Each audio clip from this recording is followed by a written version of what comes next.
என்றும் புதியது, பாடலென்றும் புதியது, பொருள் நிறைந்த பாடலென்றும் புதியது. முருகா உன்னை பாடும் பொருள் நிறைந்த பாடலென்றும் புதியது. முருகா உன்னை பாடும் பொருள் நிறைந்த பாடலென்றும் புதியது.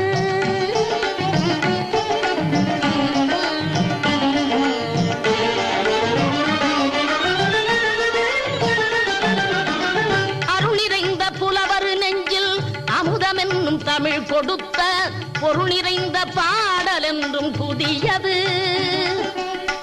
அருள் நிறைந்த புலவர் நெஞ்சில் அமுதம் என்னும் தமிழ் கொடுத்த பொருள் நிறைந்த பாடல் என்றும் புதியது.